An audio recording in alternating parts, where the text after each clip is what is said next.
இந்த வீடியோவில் நம்ம கூகுள் ஆட்வேர்ட்ஸை எப்படி சூஸ் பண்ணுறங்கிறத பார்க்கலாம். இந்த ஆட்வேர்ட்ஸை எப்படி நம்ம ஃபஸ்ட்டு செலக்ட் பண்ணணுன்னா, நம்ம என்ன கேட்டகரியில் வெப்சைட் ரெடி பண்ணணுமோ அதிலிருந்து ஒரு கீவேர்டை நம்ம ட்ரை பண்ணி பார்க்குறோம். அதாவது இப்போ எக்ஸாம்பிள், நீங்கள் ஒரு தமிழ் கவிதைகள் வெப்சைட் ரெடி பண்ணுறீங்க அப்படின்னா, கூகுள் மூலமாக தேடுற எல்லாருமே தமிழ் கவிதைகள்னு தேடுறதில்லை.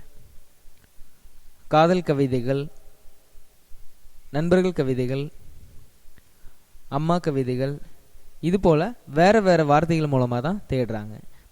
அதே போல் மூவிஸ் தேடுறவங்க Tamil movies, latest Tamil movies, old Tamil movies, இது போல் ஒரு சில வார்த்தைகளை ஆட் பண்ணி தேடுறாங்க.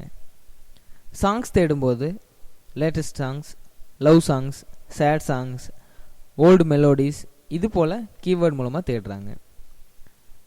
அதே போல் ஒரு ஆக்டரை பற்றி தேடும் பொழுதோ ஆக்ட்ரஸ் பற்றி தேடும் பொழுதோ அவங்க பேர் மட்டும் போட்டு யாரும் தேடுறதில்ல. இப்போ example, Ilaya Thalapathy Vijay, Thalapathy Vijay, Vijay photos, ultimate star Ajith, Ajith photos, Ajith wallpaper, இது போல் நிறைய கீவேர்ட்ஸ் மூலமாக தான் தேடுறாங்க.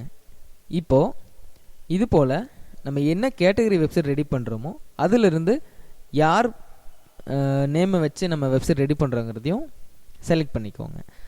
அதில் எந்த கீவேர்டை மோஸ்ட்லி தேடுறாங்கிறத இந்த கூகுள் ஆட்வேர்ட்ஸ் மூலமாக நம்ம தெரிஞ்சுக்கலாம்.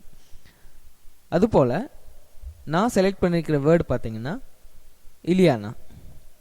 இப்போ இலியானாங்கிற ஆக்ட்ரஸ் பற்றி தான் நான் ஒரு வெப்சைட் ரெடி பண்ண போகிறேன். இதை பற்றி வர வீடியோஸில் பார்க்கலாம். தேங்க்யூ.